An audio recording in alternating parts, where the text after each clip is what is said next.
आज बात Xi Jinping के आतंक निर्यात की, जो वाया पाकिस्तान भारत के जम्मू कश्मीर तक पहुंच रहा है। डोडा में आतंकी हमले के बाद पिछले 24 घंटे से ज्यादा वक्त से सर्च ऑपरेशन जारी है। हमेशा की तरह इस आतंकी वारदात में भी पाकिस्तान का हाथ है, लेकिन सवाल यही है कि क्या इसके पीछे शह चीन की है? क्या जम्मू कश्मीर में आतंकी हमले चीन और पाकिस्तान की आतंकी जुगलबंदी के नतीजे हैं? आइए आपको इसे लेकर बेहद चौंकाने वाली रिपोर्ट दिखाते हैं।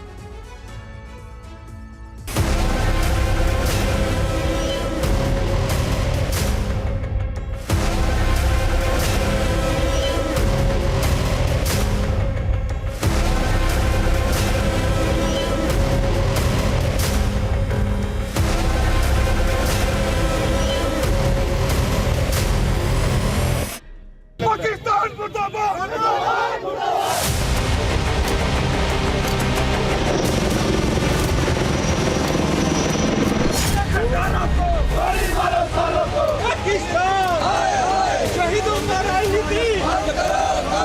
इतना सिक्योरिटी लैप्स हो रहा है, इसकी रिस्पांसिबिलिटी सरकार को लेनी चाहिए। We deeply regret the loss of precious lives of our 4 brave soldiers who made the supreme sacrifice in the line of duty.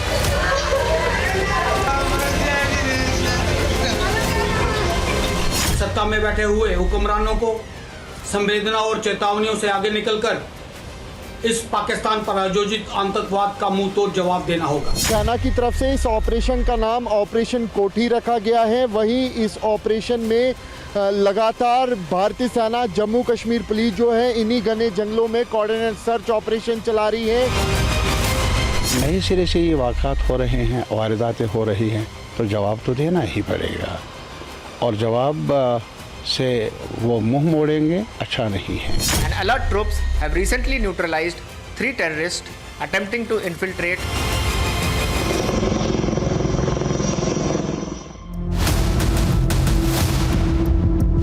Jammu Kashmir में एक और आतंकी हमला हुआ और सेना के 4 जाबाज शहीद हो गए।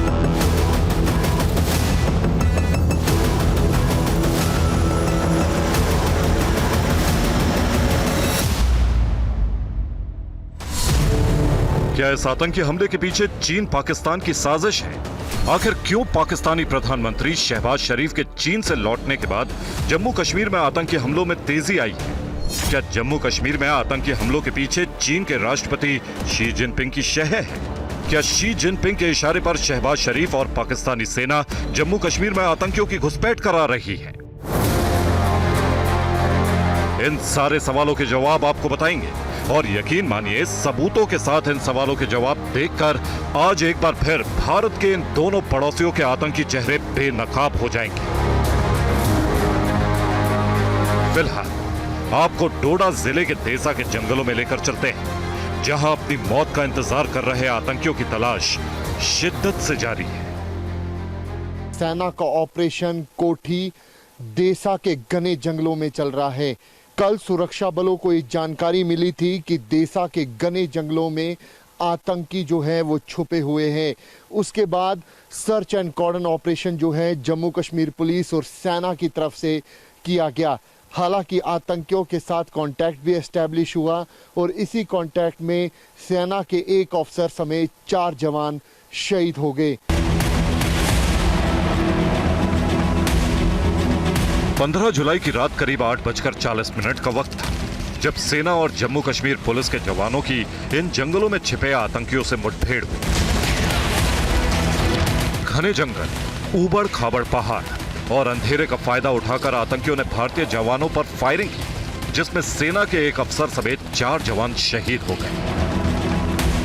10 राष्ट्रीय राइफल्स के कैप्टन ब्रिजेश थापा, नायक डी राजेश, सिपाही अजय सिंह और सिपाही ब्रिजेंद्र सिंह की शहादत के कसूरवार आतंकियों की तलाश में देसा के इन जंगलों में चप्पे चप्पे की तलाशी जारी है। यकीनन देश के दुश्मन मारे जाएंगे, लेकिन सवाल ये कि ऑपरेशन में वक्त क्यों लग रहा है? आप तस्वीरों में देखिए किस तरीके के यहाँ पर रास्ते हैं। बेहद ऊबड़ खाबड़ रास्ते हैं, पूरी तरीके से यहाँ पर ये पहाड़ी इलाका है और घने जंगल का इलाका है। दरअसल हमारे सुरक्षा बलों से बचने के लिए आतंकी जो है इन्हीं घने जंगल का सहारा लेते हैं। तस्वीरों में आप ऊंची ऊंची चट्टानें देख रहे हैं और इन्हीं ऊंची चट्टानों के बीच आपको एक केव भी दिखेगी। ये नेचुरल केव्स हैं।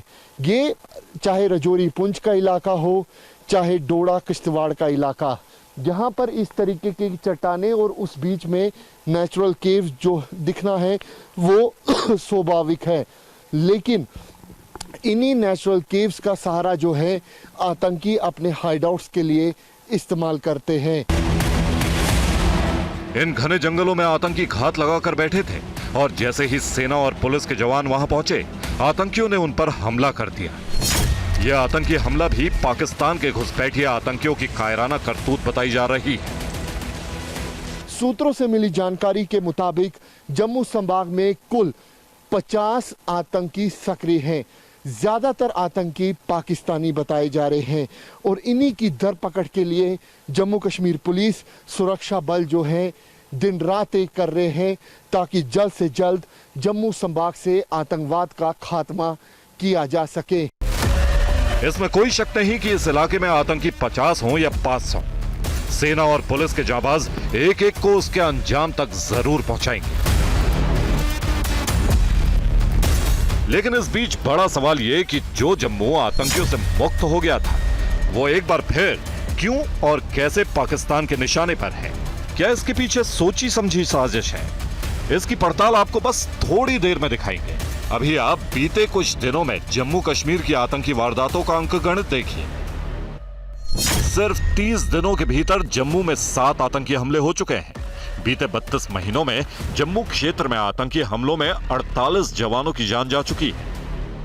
पिछले कुछ महीनों में कश्मीर के मुकाबले जम्मू क्षेत्र में आतंकी घटनाओं में इजाफा हुआ है। ऐसे में सवाल यह है कि जम्मू कश्मीर का जो इलाका आमतौर पर शांत माना जाता था, आतंकियों के निशाने पर सबसे ज्यादा कश्मीर के इलाके होते थे, वहां से अचानक आतंकियों ने जम्मू की तरफ रुख क्यों मोड़ लिया है? कहीं इसके पीछे पाकिस्तान और चीन की आतंकी जुगलबंदी तो नहीं है? यह आतंकी साजिश आज जरूर बेपर्दा होगी। पहले आप जम्मू कश्मीर में पिछले 2 महीनों में हुई 5 बड़ी आतंकी घटनाओं पर गौर कीजिए। 15 जुलाई को डोडा में मुठभेड़ में सेना के एक अधिकारी सहित 4 जवान शहीद हो गए। तो 8 जुलाई को कठुआ में आतंकवादी हमले में 5 जवान शहीद और 5 घायल हो गए। 12 जून को डोडा में ही आतंकी हमले में 2 जवान घायल हो गए। 11 जून को कठुआ में मुठभेड़ में 1 जवान शहीद और 4 घायल हो गए। तो 9 जून को रियासी में तीर्थ यात्रियों से भरी बस आतंकी हमले के बाद खाई में गिरने से 9 लोगों की मौत हो गई और 33 घायल हो गए। 9 जून के इस आतंकी हमले को आप भूले नहीं होंगे, जब शिवखोड़ी से कटरा जा रही तीर्थ यात्रियों से भरी बस पर आतंकियों ने 100 से ज्यादा राउंड गोली चलाई। नतीजा ये हुआ कि बस खाई में गिर गई और 9 लोगों की जान चली गई। 9 जून को जम्मू के रियासी में कायराना आतंकी हमला हुआ और इससे ठीक एक दिन पहले पाकिस्तान के प्रधानमंत्री शहबाज शरीफ अपने सारे आला मंत्रियों और सेना प्रमुख आसिम मुनीर के साथ चीन की 5 दिनों की यात्रा कर इस्लामाबाद लौटे। आपके मन में सवाल उठेगा कि इन दोनों तस्वीरों में कैसा रिश्ता है, लेकिन जब सच जानेंगे तो जम्मू कश्मीर और खासकर जम्मू में हो रहे आतंकी हमलों के पीछे की पूरी साजिश आपको समझ में आ जाएगी।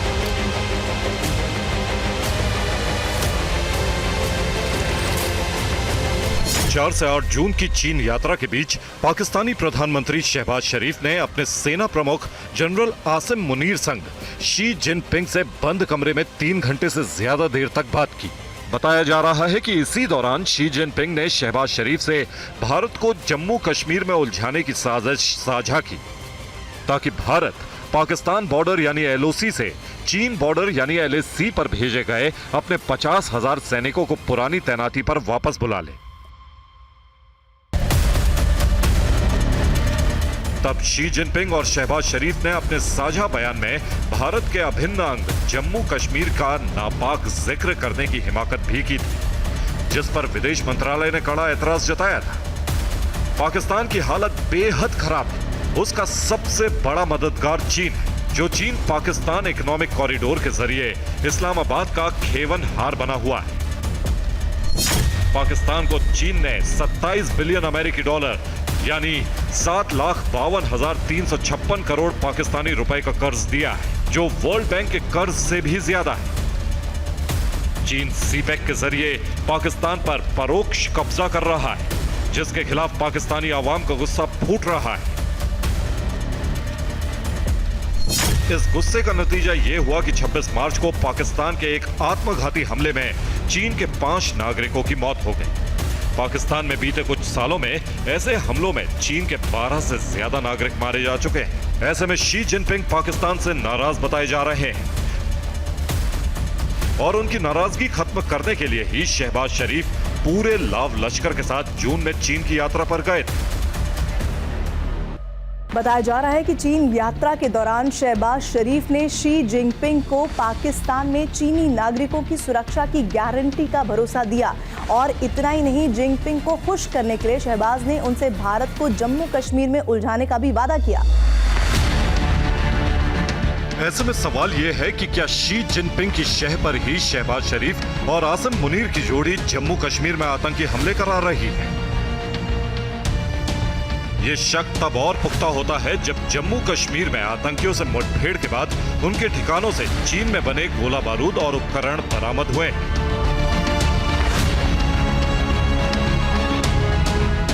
रक्षा मामलों के जानकार भी जम्मू कश्मीर और खासकर जम्मू में आए दिन हो रहे आतंकी हमलों के पीछे चीन और पाकिस्तान की साझी साजिश की ओर ही इशारा कर रहे हैं। चाइना अदरवाइज पाकिस्तान को सपोर्ट करता रहा है। इंटरनेशनल टेररिज्म, ये जो जितने टेररिस्ट हैं उनको इंटरनेशनल टेररिस्ट, और साथ में पाकिस्तान को ग्रे लिस्ट से आउट करने में, रखने में ये जरूर सहयोग चाइना ने किया है। जब भारत ने यूनाइटेड नेशंस में इसकी आवाज़ उठाई है, उसमें उसने हमेशा रोड़ा अटकाया है, हमेशा उस चीज़ को विटो किया है। क्यों? उसका एक ही मकसद है और वो मकसद है उसकी CPEC की प्रोजेक्ट का पूरा होना। अभी तो ये आई कैन से कि it's a matter of conjecture कि चीन की साजिश है, लेकिन जो इंडिकेटर्स हमें दिख रहे हैं डेफिनेटली पॉइंट करते हैं इस चीज़ की तरफ कि चीन और पाकिस्तान ने हाथ मिला लिया है कि जम्मू और कश्मीर में अशांति फैलाए। डोडा आतंकी हमले के बाद पाकिस्तान पर एक बार फिर सर्जिकल और एयर स्ट्राइक की मांग हो रही। आपके सामने उधमपुर और जम्मू की तस्वीरें हैं, जहां हिंदू जागरण मंच और डोगरा फ्रंट ने डोडा आतंकी हमले के विरोध में जोरदार प्रदर्शन किया और सरकार से पाकिस्तान को उसी की जुबान में सबक सिखाने की मांग की। इसमें कोई दो राय नहीं कि अनुच्छेद 370 के खात्मे के बाद से ही पाकिस्तान बौखलाया हुआ है। कश्मीर की शांति उसे रास नहीं आ रही है। हीज में पाकिस्तानी आतंकियों ने पहले गैर कश्मीरी प्रवासियों को निशाना बनाया और अब जम्मू के हिंदू बहुल इलाकों और सेना पुलिस के जवानों को निशाना बनाया जा रहा है।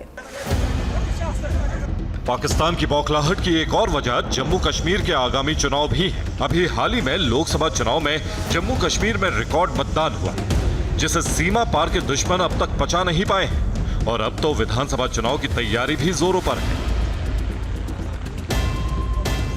लोकसभा चुनावों में भारतीय जनता पार्टी की शानदार जीत के बाद अब हम जम्मू कश्मीर में असेंबली इलेक्शंस के लिए भारतीय जनता पार्टी ने कमर कस ली है। हम चाहते हैं कि चुनाव आयोग जल्द से जल्द जम्मू कश्मीर में असेंबली इलेक्शंस का ऐलान करे। सुप्रीम कोर्ट के आदेश के अनुसार 30 सितंबर 2024 से पहले जम्मू कश्मीर में विधानसभा चुनाव होने हैं। ऐसे में आशंका इस बात की भी है कि पाकिस्तान और उसके पालतू आतंकी इसमें खलल डालने से बाज नहीं आएंगे। इस बीच जम्मू कश्मीर के DGP RR स्वैन ने केंद्र शासित प्रदेश के क्षेत्रीय राजनीतिक दलों पर बेहद गंभीर आरोप लगाए हैं। The full truth is, Pakistan successfully came to infiltrate all important aspects of our civil society. Thanks to the regional so-called mainstream politics in the valley, there is overwhelming evidence to show that many had honed the art of running with the hare and hunting with the hound to a near science that left both the common men and the security men bewildered, frightened and confused. DGP के आरोपों के अनुसार जम्मू कश्मीर के राजनीतिक दलों ने vote के लिए आतंकियों को पनाह दी। इस आरोप पर नेशनल कॉन्फ्रेंस और पीडीपी ने कड़ा एतराज जताया है। जो इस वक्त के डीजी हैं, he is more busy with fixing things politically. उनका जॉब है पीडीपी के लोग कैसे तोड़े जाए, लोगों को कैसे हरास किया जाए, उनको कैसे धमकाया जाए, जर्नलिस्ट को कैसे तंग किया जाए। हम पे इल्जाम लगाने से बेहतर है कि अपने काम पे ज्यादा जोर दें और इन चीजों को रोकें, इन वाक़ात को रोकें। सिर्फ अपने आप को क्रेडिट लेना हर चीज का ये मुनासिब नहीं होगा। उनको ग्राउंड पे चल के ऐसे इकदाम लेने पड़ेंगे कि दोबारा ऐसे वाक़ात ना हो। बहरहाल ये वक्त राजनीति का नहीं, चाहे राष्ट्रीय दल हो या फिर क्षेत्रीय, सबको आगामी विधानसभा चुनावों के जरिए पाकिस्तान और उसके असली आका चीन को कड़ा सबक सिखाने की दरकार है। बाकी सेना तो आतंकियों के संपूर्ण सफाई में जुटी ही है। Bureau report, TV9 Bharatvarsh.